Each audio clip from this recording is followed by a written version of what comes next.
Hello, my dear cupcakes. This is your Miss B. Are you ready to read with me? Today, we are reading A Camping Spree with Mr. Magee.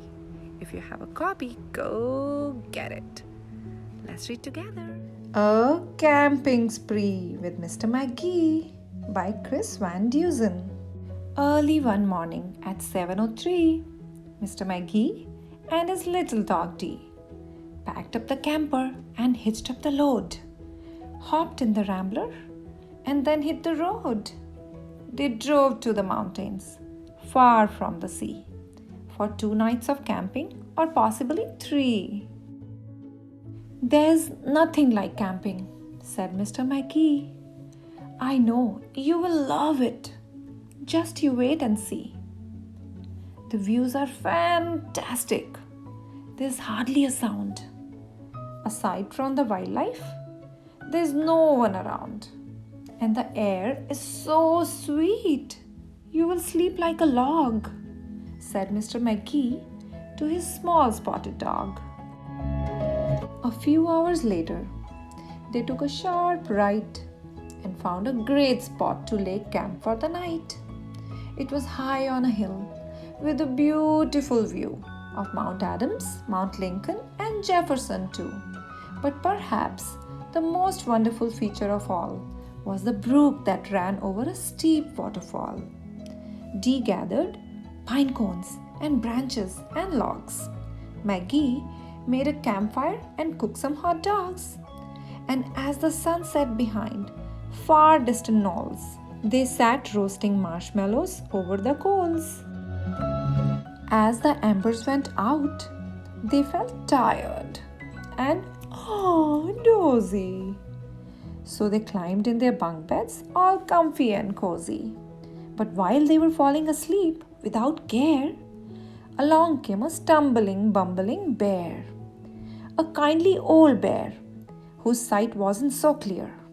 He couldn't see far and he couldn't see near, but he could smell marshmallows, sticky and sweet. This smell made him hungry. He wanted a treat. He sniffed out the place where the marshmallows lay, but the car and the camper were in the bear's way. Yet that didn't stop the sneaky old snitch. He simply tried squeezing right under the hitch. And as he was shimmying into the gap, he pushed up the hitch, which let go with a snap. Now that the camper and car were untied, they started to roll down the rocky hillside. The car bounced away on the old logging road, while the camper was heading to where the steam flowed. It flew down the hill in a wild, bumpy ride, with Dee and Magee sleeping soundly inside. They were snoring and snoozing, enjoying a dream, when splash went the camper right into the stream. The splash shook the camper. They bumped out of bed. Now what in world was that? Magee said. And when he looked out and saw where they were, his hair stood on end, and so did Dee's fur. They were caught in the rapids. But that wasn't all. They were headed smack dab for the big waterfall. Dee and Magee both started to quiver as faster and faster they headed downriver.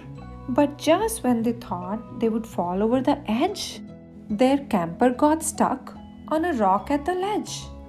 So there they were, stranded, Magee and his pup, on the top of a waterfall 50 feet up.